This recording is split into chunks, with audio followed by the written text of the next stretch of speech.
This programme was produced at and first aired on MPR, Manawatu People's Radio, with support from New Zealand On Air. Ka pai Irarangi Tamotu, MPR. Kia ora and welcome to Reserved Recommendations. This is a show about great trash, difficult art, and our complicated relationships with art and culture. My name's Hugh, I'm the host of the show, and I'd like to take this opportunity to put in a very mild content warning for the show as a whole. Sometimes our recommendations on this show are reserved just because the thing that we're discussing is in some way not good, but sometimes there are aspects of the art or artist that may be confronting for some people. Check the episode descriptions for more information, and do be aware of your listening environment. Kia ora, Editing Hugh from the future here. This episode we had a couple of audio issues with Google Meet. It just dropped some audio every so often. It shouldn't be too disruptive. John doesn't robot out for an extended period or anything like that. It's just every so often you're going to lose maybe a word or half a word. I was really enjoying the conversation, so I didn't want to stop and mess around and try and sort things out. I thought it was best just to let you know about it up front. So if you hear that, there are no problems with your equipment. Do not adjust your set. It's just the way that Google Meets decided to be on this particular day. And right now, on with the show. This evening, I am talking to John. Now, I forgot to check how to pronounce your surname. I would say Cecil, but sometimes Americans say Cecil. Americans are wrong. Right. Okay. John Cecil. Now, the reason that we're talking is because I was exceptionally cheeky on Blue Sky. Basically, I chipped in on a thread which was started by a guy whose podcast I really like, a guy called Andrew Hickey. Who's talking about his podcast, The History of Rock Music in 500 Songs. And I mentioned that I had attempted to talk to my friend Michael about the Grateful Dead for an hour on this podcast here. And we comprehensively failed because there's far too much to talk about. And you said, oh, we could, I have much easier time because my thing would be the Misfits, and it's much less complicated. So I very cheekily asked if you would come on and talk about the Misfits, because they're adjacent to a bunch of stuff that I've listened to, but they were never a band I really got into. Yeah. Do you maybe want to I guess start off by giving the nutshell pitch for the Misfits, because you did quite a good one when we were kind of chatting about how this episode might go. I appreciate you saying so. The Misfits. If I was going to give an elevator pitch for the Misfits, I would. Oh wow, how would I describe them? You know what? Not just chronologically, but also sonically, tonally. If you like 60s girl groups, Phil Spector, the Ronettes, Be My Baby. Let's do the Ronettes, Be My Baby. And you like 80s into the 90s thrash metal. Let's take Enter Sandman. So Be My Baby and Enter Sandman. There's a line between those two, and right in the middle is the Misfits. See what I'm saying? Like they have 1 foot in girl groups and 1 foot in Metallica. And that's the shortest way I would say to someone who hadn't heard them. Someone who has heard them, I would hope would nod and agree with that assessment. I mean, the other dot that you joined when you were describing what I was going to be experiencing when I let Spotify just play me Misfits, and then eventually I got it to play me some Danzig as well for reasons that we'll get into. But the other dot that I would join would be to the Ramones, because. Yes. A lot of I'm guessing it's earlier stuff. Spotify doesn't really organize things that way when you listen to playlists, but right. a lot of it had that 3 chords straight ahead, all downstrokes on the guitar, really specific Ramones guitar tone with just all of the treble and distortion that's starting to create overtones by itself. It's very much like that, only a guy who sounds like Elvis is singing about murder. That's a very, it would be really hard to talk about the Misfits and not bring the Ramones up. You would have to try intentionally to do that, and it would be difficult because it's very, very obvious that the Ramones were the single biggest influence musically on them. on the style of songs, as you say, 3-chord rock, real simple, very catchy. There might be a guitar solo in 1 or 2 Ramones songs. There might be a guitar solo in 1 or 2 Misfits songs, although I kind of doubt that. I'm not thinking of any. No solos, just verse, chorus, verse, chorus, end, 3 chords, a lot of whoa, whoa, whoas. The singer, Glen Danzig, ironically, I will put him in probably like the top 5 male vocalists. He is a phenomenal voice. And he writes really catchy music. His lyrics, I think I said to you, they struggle to reach the definition of idiotic, but they, and I'm fine with that. That doesn't bother me at all. But just a terrific singer. With his band Danzig, the production is so much better that you can kind of hear him better. It's not grainy and echoey and like all that Misfits stuff from the Danzig era Misfits from the 70s and 80s. They sound like they were recorded on a boombox in his garage, and some of them may very well have been, but famously they got access to a recording studio. Did you do any looking into this? I basically I read the Wikipedia article while I was listening to the playlists, and so I vaguely remember that, and that's actually like that's a major step in their favor in practical terms of like being able to have a musical presence at the point when they're doing stuff, right? Oh, absolutely. Yeah. They, well, to the history of the band, Glen Danzig wants to be in a band. He wants to be in a rock and roll band. He went to, he grew up in a town, which is about maybe a half hour, 45 minutes outside Manhattan. So like right outside the city, but in the suburbs, which to me is germane because, country music feels rural and hip hop music feels urban, even if the people making it aren't necessarily those things. Those genres lend themselves to just feeling that way. The Misfits, to me, just feel so goddamn suburban. It's what suburban white troublemaker kids think about horror movies and comic books and stuff like that. And the arrogance to think that they're good enough when they just objectively are not, and just with just willpower forcing it, is a very suburban attitude. But he's right outside New York, and then for college he goes to Tisch, which is the art school associated with NYU. So I don't know, because his family lives, I don't know, from downtown Manhattan. He probably lives an hour away from here. I don't know if he lived on campus or not, or in off-campus housing down in, I don't know how familiar you are with the Lower Manhattan. Remotely, but NYU owns a lot of apartments down there. I don't know if he lived there or if he lived with his parents back in Lodi. I don't know. Either way, he was in class all day. He was about 6 blocks away from CBGB's and about 8 blocks away from Max's Kansas City, which were the 2 places where all these bands that say, I can draw a line from the Ramones, I can draw a line from the Cramps. Although the Cramps are so shortly before the Misfits that they probably actually weren't an influence. Interestingly, although they really feel like they would have been, they just weren't around long enough.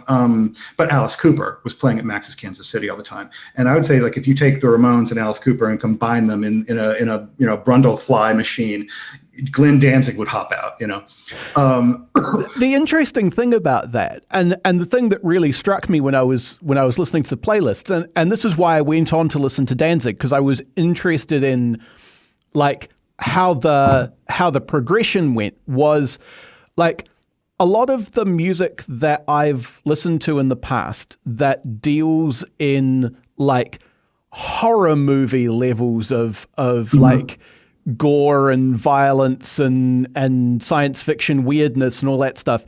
It's often quite technical, like often metal will be, they'll have these like more complex riffs.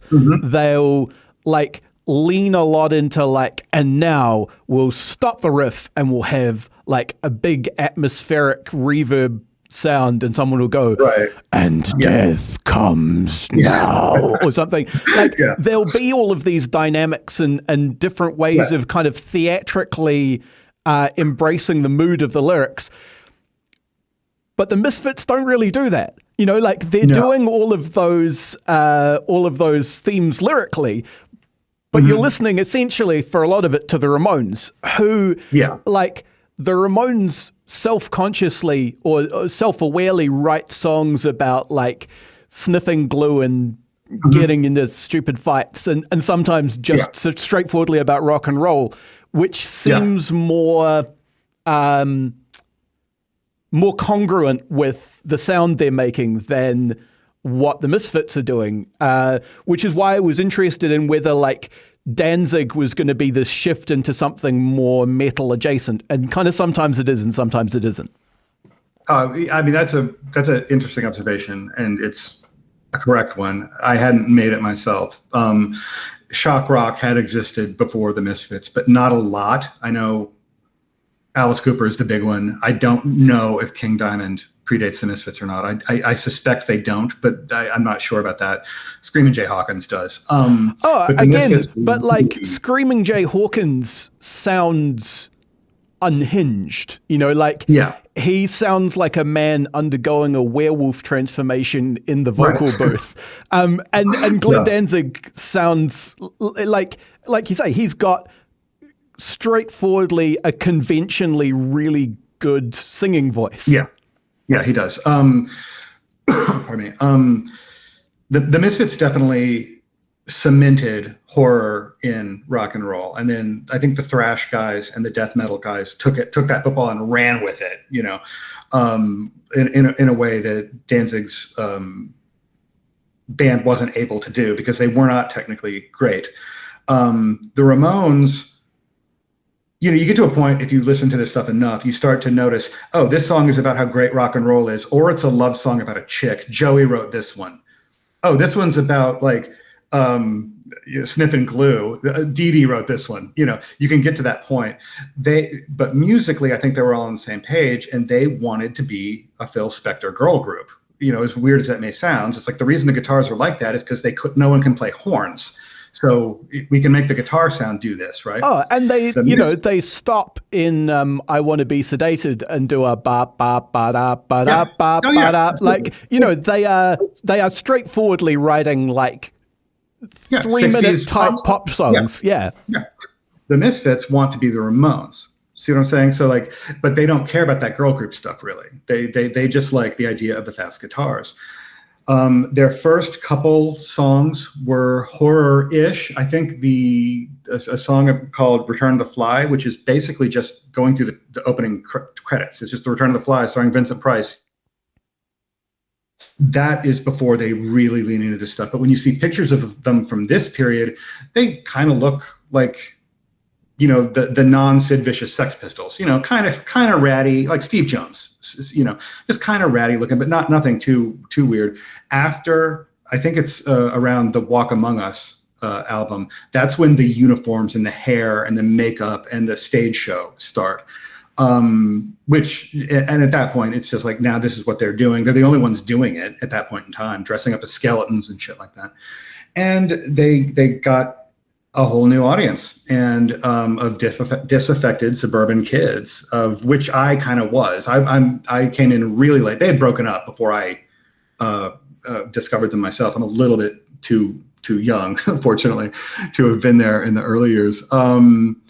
As far as those guitars go, Danzig he played keyboards at first. They had a keyboard that they would bring up, and he would play keyboards. And I don't think they even had a guitarist at first. And then he wanted, I think he saw the Ramones and was like, let's do that instead. And sometimes I'll think about how if in 77 he was doing keyboard synth stuff with the same kinds of chords and lyrics, you know, Gary Newman wasn't too far after this. Devo wasn't too far after this. That band Suicide, they had keyboards. Like, there's a world where you can see the Misfits be going in a more poppy, gothy direction. Yeah, because that's the other thing, right? Like the other place that you would find all of that kind of imagery would be in goth stuff, and goth stuff. Some of it has the kind of like thin, gnarly punk guitars, but a lot of it has big synth textures and a lot of space. Right. Yeah, and it's not. Like there's a butterfly effect world, where that's where the Misfits end up. The Damned started off as more like really hard rock, and then by the 80s, they're a kiss on the graveyard type stuff. I mean, and Danzig's voice would kind of have been perfect for that. Absolutely, he would kill at that. He would kill at that. But he had, I think when he was a little kid, he liked Black Sabbath too much. He wanted to be in a rock and roll band singing about the devil. So like that's what we got. Side points. People talk a lot about Black Sabbath and the devil. If you stop and listen to the lyrics, particularly earlier Black Sabbath, is very Christian. They mention the devil, but they're like, the devil's going to get you because you've been bad in this specific way that Ozzy will now lay out for you. You and I met as fans of a podcaster. There's another podcast called Your Favorite Band Sucks. That's Tyler Mahan Co., right? That is. The Cocaine and Rhinestones guy. The Cocaine and Rhinestones guy, yeah. He has another one where he talks shit about rock and roll bands and Black Sabbath, and he pointed out that it's Christian rock. And and it's kind of like, oh yeah, it kind of is, isn't it? It's like the devil's never the good guy in these songs. No. Nor even an especially cool guy. Right. Yeah, exactly. So you're not wrong about that. With the Misfits, what was the... Oh, sorry. We're talking about like how there's kind of an alternate universe where they could have been like ended up a goth band. New wave or goth, yeah. 2 or 3 things happened differently, but I know he, I think the bassist, Jerry Only, lived across the street from him in New Jersey and got a bass guitar for Christmas, didn't know how to play it, but had it in the backseat of his car. Glenn sees the bass there, goes over, knocks on the door and says, "Hey man, you want to be in my band?" And I think I did a really good Glen Danzig impression there. And I think it was him who was like, let's play fast guitar songs, I think. And history was made. They recorded some stuff. They put it out on a label that Glen Danzig owned called Blank Records. Mercury Records wanted to get into the punk rock game, and they wanted to have a sub-label called Blank Records that they wanted to put punk rock bands on, and couldn't because this kid in New Jersey, some 19, 20-year-old kid, owns the name. So they offered him 30 hours of studio time in a New York studio. If he gives them the name, he says yes. They go in, they hammer out 17 songs. You can tell. I don't know who mixed this. I don't know. When I learned this story, that these songs had been recorded in an actual studio, it blew my mind because they sound like a garage band with a 1-track tape record. It's crazy that these were recorded in an actual place. I have no explanation for this. The explanation is that Mercury didn't give him a technician, Yeah, or they gave them like, you can have tape op. Like you get whoever's the most junior staff member who gets the shit work is who you get. And you certainly do not get a producer to say to tell that person whether or not they should change anything. Yeah. But they got their songs. They got the songs. They thought Mercury would then release it. Mercury passed on it. Everyone else passed on it. So they started releasing them as singles. It was supposed to be an album, but they couldn't afford to produce an album themselves. But they could, work their jobs at a car repair store. I think that's Jerry Only and his brother worked at a mechanic. Yeah, a car and an auto mechanics. Yeah, and they look it. And Glen Danzig, I think he worked as a TV repairman during the day, and then would take their money. And I think they lived with their parents, and they would press records, like they would press records, and mail them out to their fans, like in the mail. And then I looked this up because I wanted to know what year it was. That album that they made in 1977 was called Static Age, and I keep finding that it was actually eventually released in 1990 I remember it that way. I remember that coming out in the early 2000s. But everywhere I looked, it said it came out in 96. So who knows? It was, the early days of the internet. Maybe I just was unaware of it, but, and it's it sounds like crap, but it's great. And I just love those songs.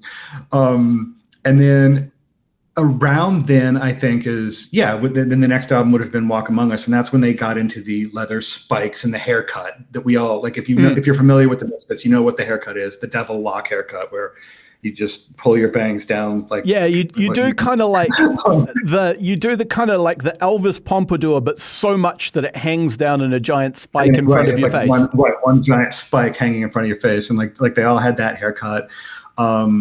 They I said before, they had some songs about horror movies and stuff like that. Now that's what they do. There are no more songs about chicks or cars. Every song is about a horror movie. The only song about a chick now is about like the TV host Vampira. And then this is also where they come out with the logo. I don't have a Misfits shirt at present. For most of my life, I've owned at least one, and I just don't have one right now. But it's that skeleton. It's like that skull face wearing a sort of a hood. The skull face. If you have gone to a punk rock show at any point anywhere on the planet, the Ramones logo shirt, and you have seen the Crimson Ghost skull face.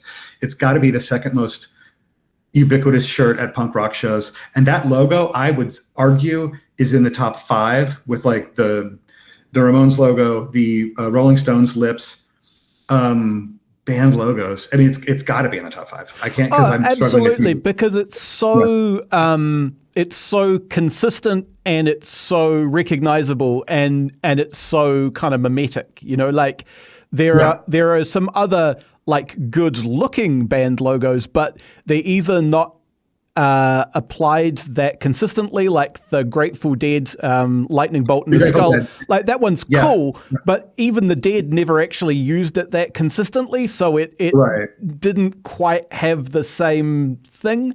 And I'm trying to think of another example, but absolutely. There are fewer than you'd think. I was thinking about this, like making notes for this podcast, and I was like trying to think of other band logos that are like, you see them all over the place. I live in Manhattan, and I'm not too far away from a middle school, and sometimes I'll be walking and the middle school will get out and middle school students will come out, and there are kids today in middle school, 13, 14-year-old kids with that fucking shirt. It's insane. It's crazy. Kids today like this, and I understand that. I could see that being perfect, though, right? Like in the kind of in the same way as the 2000s pop punk is channels a certain adolescent, particularly adolescent male thing.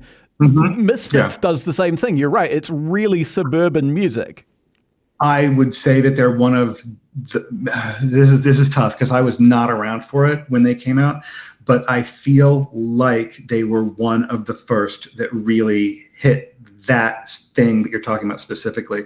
I listened to the one, was it the last one that you did was on Blink 182? Yeah. Oh, possibly not by now, no. Okay. But it was the last one I did last year before I took a break over the holidays. Okay. And because you guys touched on this a little bit, I believe your guest mentioned, he's at one point he said silly and serious. Yeah. Right. First of all, the Misfits have no sense of humor about this. They are serious about this, which just makes it even sillier. But there's this thing where that is very suburban, which is like, and it's probably because you're so protected from things in the suburbs that offensive humor. Oh, yeah, absolutely. Like the whole edgelord phenomenon. Yeah. Right. And I'm the same age as like the guys who I'm sorry, I live near a bunch of hospitals. Those are not cops. Those are ambulances. South Park, the cartoon South Park came out when I was in college. I'm the same age as those guys. And that sense of humor, that's the suburban white boy sense of humor, right? There was a band at around that same time in the mid-90s called the Bloodhound Gang. Oh, yeah. Mm-hmm. Yeah. Really just childish songs, right?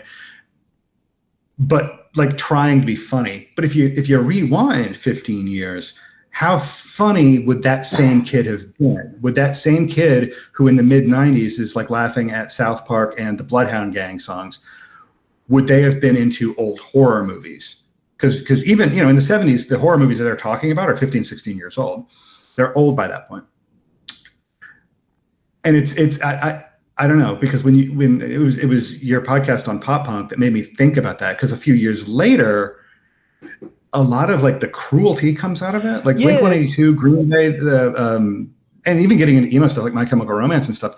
There is not a aggression that seems mean-spirited in those things. It's all aimed inward, maybe. Because some of the Misfits lyrics are quite like, I would have a hard time recommending that people pay attention to the lyrics consciously. There are two because songs. It's the one where the chorus comes around to "as long as it's death," because he's glorying in like raping and murdering the friends and relations of the person he's singing the song to. The last caress problem is a problem that anyone with any decency at all yet likes catchy, dumb songs is going to have. The other one is called Bullet, which is about the Kennedy assassination. Oh, yes. And the first half of it is just a description of what's going on in the car. And then the second half of the song is making demands of Jackie Kennedy with what she should do with the body. And they whatever, if you've not heard the song, listeners, what you think he's demanding she do is in fact what he demands she do. That one is pretty rough. And then Last Caress is he kills a baby and rapes a woman is what he does in the song, and brags about not caring about it. It is maybe the catchiest song that has ever been written. It is. I really wish those lyrics were different because I love that song, but I really don't like those lyrics. And yeah, there is a mean-spiritedness to all of this stuff that is really hard to justify. And it's weird, right? Because you said, and I think this is right, that these guys don't have much of a sense of humor about it. Like often when, again, to take the metal example, if you look at, obviously there are exceptions like the scary church burning black metal guys who are serious, but a lot of the time what people are doing is they're either trying to channel a genuine emotion that they have and heighten it so it becomes extreme, or they're trying to do something that is so extreme that you have to appreciate it on the level of a horror movie. Like I would not enjoy watching someone's arms and legs get sawn off in real life. Depending on the presentation, I might enjoy that in a horror movie, because it could either like cross the line twice into being just goofy and deranged, or it could fit the tone of the thing. But like all of those stances kind of do require being in on the joke. Yeah, I mean, I don't have this in my notes, but there was that band Gwar. Yeah, absolutely. They are what you just described, but they're more in on the joke than you are. They are so in on the joke. And then there's a band at present called Ghost that I'm not really familiar with, but my nephew was talking to me about at Thanksgiving. I promised I would check them out. I haven't. And I asked, they look ridiculous. Is it good ridiculous or is it bad ridiculous? And he was like, oh, it's great ridiculous. I know a very little bit about Ghost, and the best explanation I can give on the very little bit I know is like, what if Gwar had a classier sensibility and also was like a musical with an ongoing storyline that plays out over all of their albums and concerts? Because they've had like, I think it's the same guy, but playing different lead singers who've been replaced for various reasons to do with like complex occult machinations in the fictional backstory of the band. But it's the same guy playing all the parts? I think so, yeah. Or it's the same guy as always the lead singer, but he's different characters as the lead singer, I think. Yeah, that's nuts. As opposed to the Misfits, who have the singer leave different, and he's in different bands. Although there's like 3 eras of the Misfits, the classic Danzig era, which is really all we're going to talk about. We're not going to talk about the other stuff, because there was another guy, Michael Graves, sang for a little bit, and then Jerry only took vocal duties on for a little bit. And then they've been reuniting and playing some shows. I've yet to see them. I've seen the Misfits without Danzig, and I've seen the band Danzig. So I have seen them both, but not together yet. I do hope I get to. There was, you mentioned the band Sam Hain in between the band Danzig and the band The Misfits.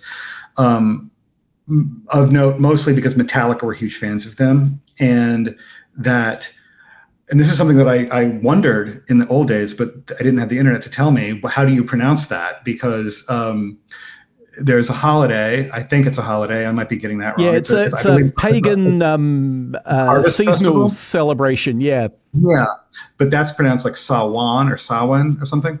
And I had wondered, because all us kids in the suburbs are, putting the Sam Hain tape in our Camaros, and are we pronouncing this right? It turns out we are.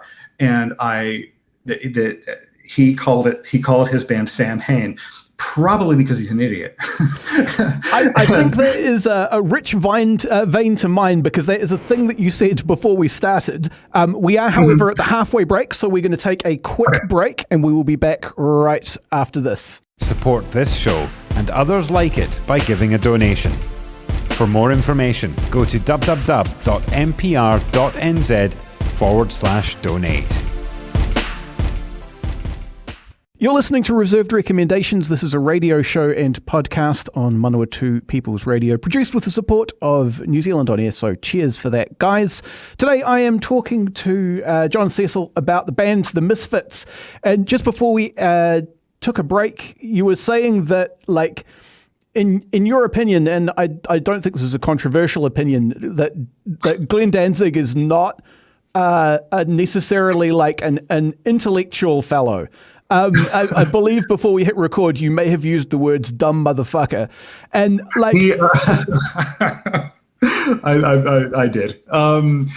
I don't know everything about the man, but I've been a fan of his music since I was in early high school, when I was at a party and I heard some song about zombies from outer space, and it sounded like it was Elvis singing. And shortly after that, I went to the mall and I couldn't find the album that was on, but I found another one. And my mom was driving me home from the mall, and "Whoa" was coming from the speakers. And I was like, okay, this is it. This is for me. And it always has been. And in the early 1990s, he was in his own band called Danzig, which was more metal than punk, but there was definitely a lot of, the Danzig songs just sound like Misfits songs slowed down. And loved that. I loved that band Danzig. And so there was a videotape that you could buy and watch. And it was 4 or 5 Danzig videos, and then him being interviewed about things, and him walking through his yard or whatever. And in one of them, and you can find this online really easily. Just look for Glen Danzig book collection in your search engine of choice, and you will find this. It's him sitting next to a shelf with a bunch of books, and he is going through the books that he owns. And while you watch this, some things become evident, and those things are: A, he believes in werewolves. Yes, excellent. Good, I'm on board. He believes that werewolves are real. Mm-hmm. He seems fascinated by the Third Reich's fascination with the occult. He is just he's just gleeful talking about like the anthropology of evil, and all these other things. But I want to go back to what I said. What it is you should search for is not Glen Danzig Library. It is Glen Danzig book collection, because he keeps referring to his book collection as a book collection. And everyone else I've ever met has called it their library, which means Glen Danzig literally doesn't know the word library.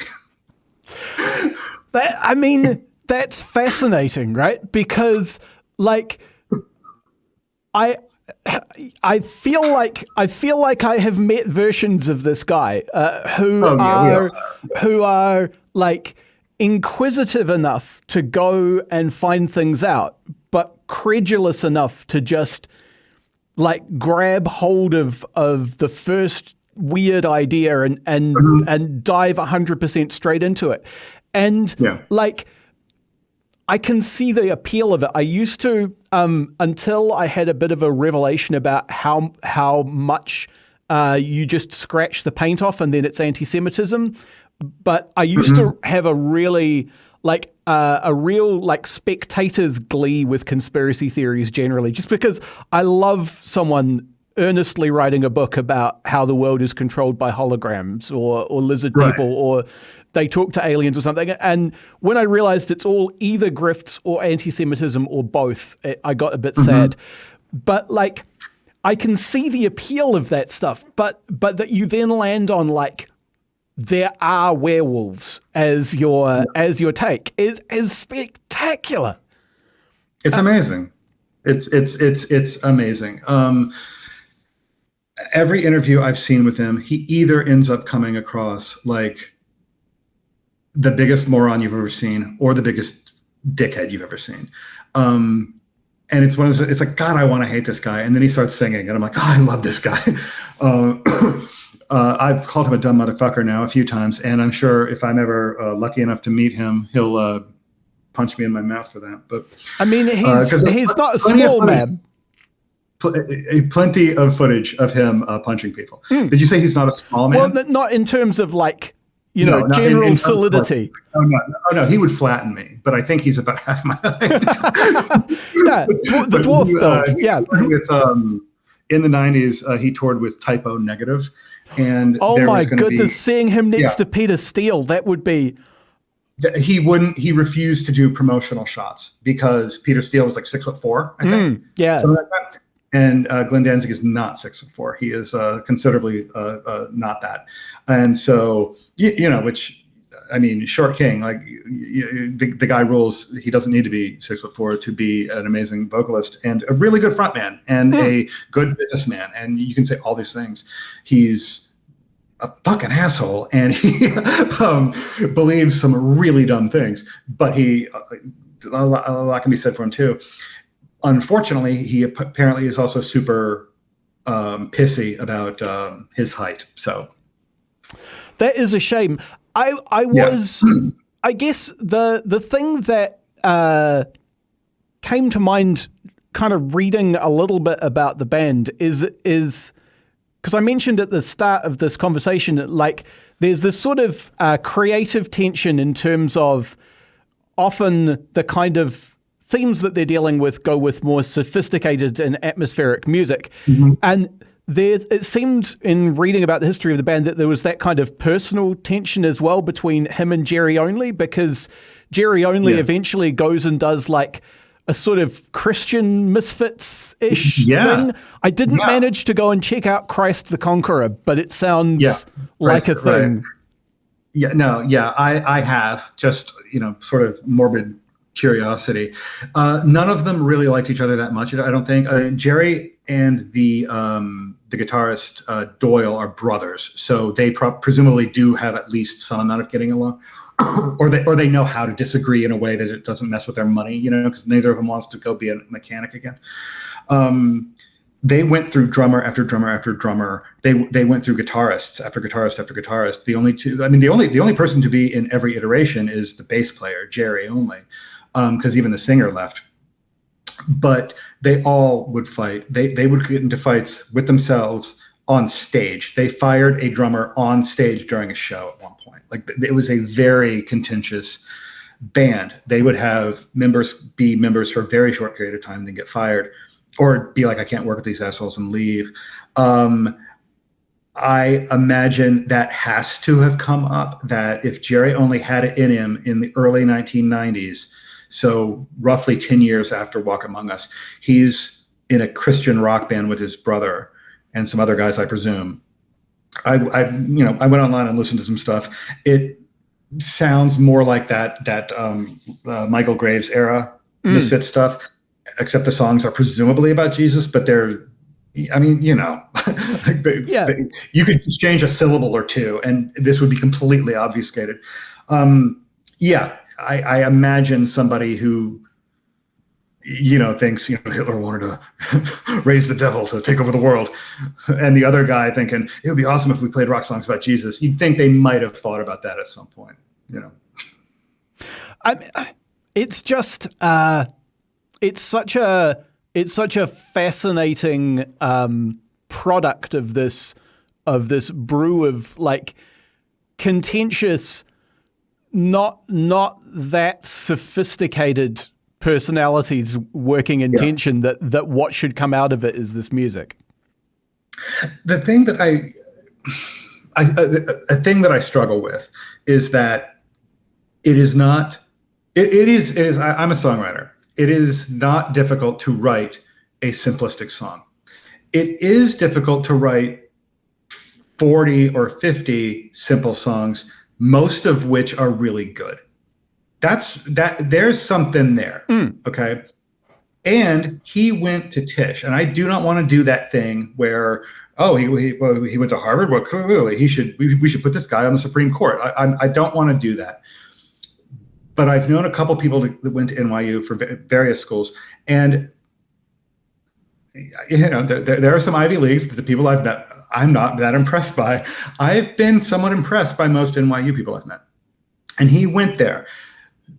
I struggle with this. I'm like, how much of this is a put on? How much of this is an act? How much of it is actually sophisticated? But he knows that I like fast rock and roll songs.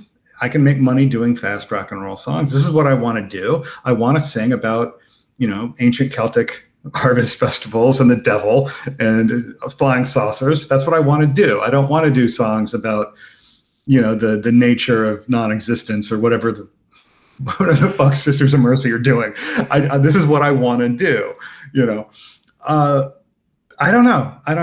I guess, and then I'll see an interview and just be like, this guy's an idiot. Yeah, there's a bit of like contextual information which makes me think that maybe Danzig is just really into this stuff, which is the fact I learned in passing that he founded a comic book company called Verotic, which is for adult-oriented, very violent or very sexual comics.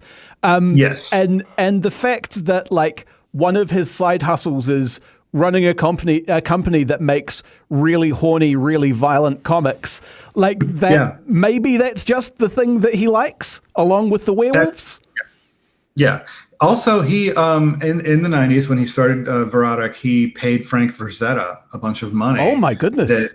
The Death Dealer, the famous Death Dealer, dorm room poster that a lot of people had. He paid that guy to just do a comic based on that character, and I think he wrote it though. I think he wrote it and then Frank drew it. I think, and from what I understand, he pays artists well. So. Like you got to give him that too, if that's true. I specifically didn't look into that for this because I didn't think it would get brought up. I thought it was like a fascinating bit of side information about Glen Danzig because it does like complete the picture that the songs kind of partly fill in for you about like. Yeah. At the very least, his artistic interests, if not his personality. No, he's a big comic book guy. He wanted to play Wolverine really badly.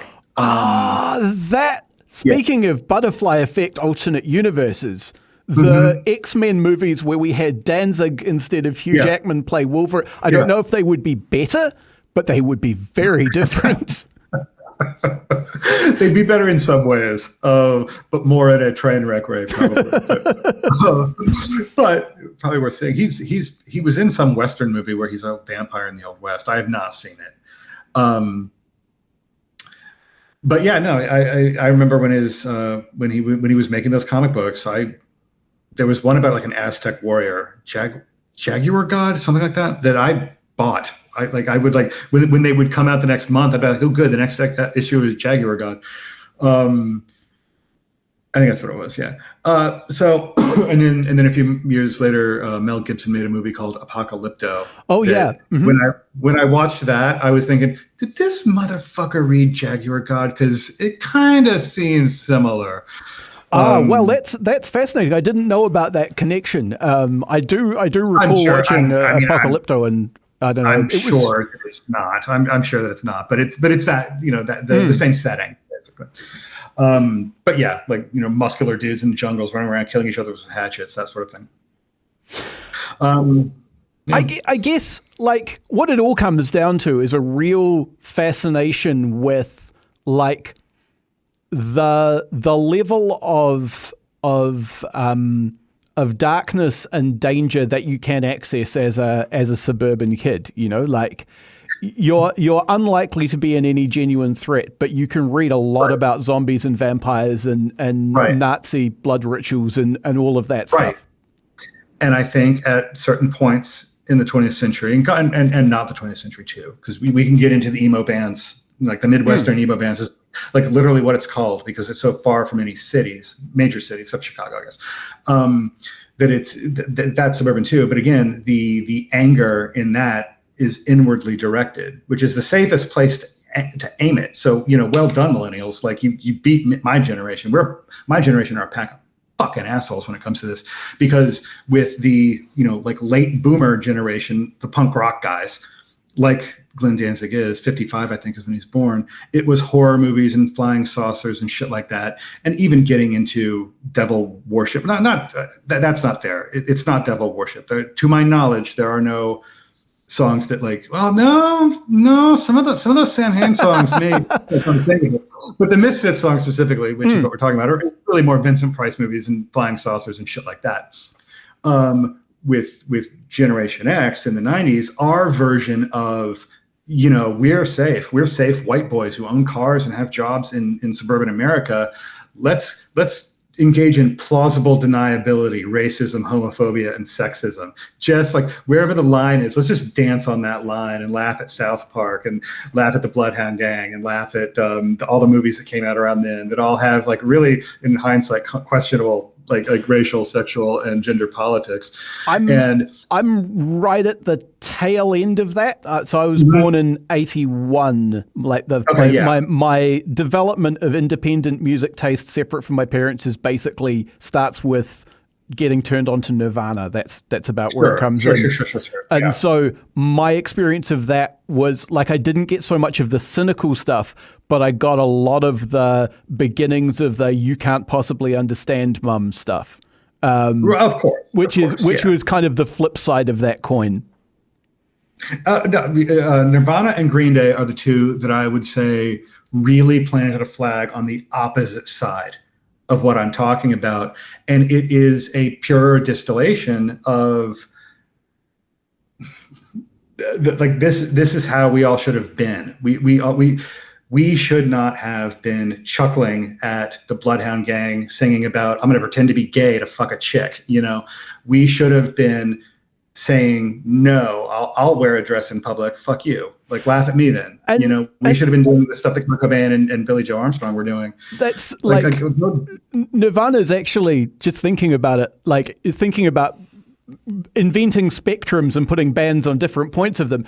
They exist on the opposite end of a particular line with the Misfits, where the Misfits have these quite stupid lyrics which are reasonably coherently delivered in this beautiful voice. Kurt was doing this thing where he was almost treating lyrics like paint in an abstract painting. He would pick words because they sounded like the mood he was trying to invoke. So it's nonsense, but it's very suggestive nonsense of a really specific, expressive thing. It's almost kind of like the opposite on that. Anyway, I'm just inventing lines and positioning things on them. If you make that spectrum an axis and then put how serious I take this, Kurt Cobain and Glen Danzig are on the same line there. But what Glen Danzig is taking seriously is, Jackie Kennedy should be sucking off her dead husband in a car, and Kurt Cobain is very serious about how these words aren't important, but how they make you feel are, and that is more easy to defend. The thing about I can't remember which one it was. Was it? I mean, probably both of them. I bet Green Day and Nirvana both did the thing where they're like, if you're homophobic, don't come. Oh, that was I don't want that was specifically Nirvana who put it into liner notes. Okay. I forget which album, but they had it in liner notes, and when they got coherent about what songs were about, one of the more coherent songs was telling that imagined character to fuck off. Right, yeah. Where Glen Danzig never did anything like that. Yeah. I mean, I don't know. Like I'm at that point in my life where I'm looking back and like wondering, why did I do these things? Why did I think these things? Why did I feel that way? And I can pat myself on the back for a lot of it. I was to use modern terminology, I was pretty woke in the 80s and in the 90s, but I was not perfect. And I sometimes really cringe at some of the stuff I laughed at and jokes that I made and whatnot. But I never talk about committing rape and killing babies. So I'm higher up on the list of Glen Danzig. Look, thank you very much for talking today. This has been a fascinating conversation. It's been really great to make your acquaintance face to face, if only over Google Meet. I like to do two things by way of wrapping up episodes, and we are hitting that time. The first is, like, I guess, would you, reservations aside, recommend that people go check out the Misfits and Danzig, Forewarned and Forearmed? And if they are into that, like, goofy horror aesthetic, are there other things that you would also, like, recommend checking out? Yes, I would across the board recommend to anyone who likes certain things that the Misfits and Danzig and Samhain should all be on the list of things to check out. If you're a younger person than I am and you like My Chemical Romance, check out the Misfits, because I guarantee you those motherfuckers love the Misfits. If you like thrash metal, they all worship the Misfits. If you like, and then if you like, original, or I hate these terms, but like if you like the original, like real punk rock of the Sex Pistols and the Ramones, the honest truth is you've probably already heard the Misfits if you're into that stuff.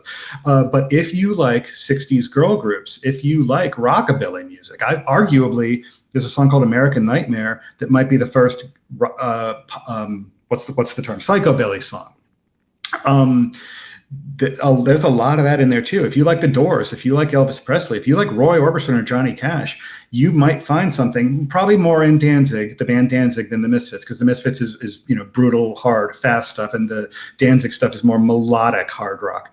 You would like all those things, I think, or you would like those bands if you're into those things.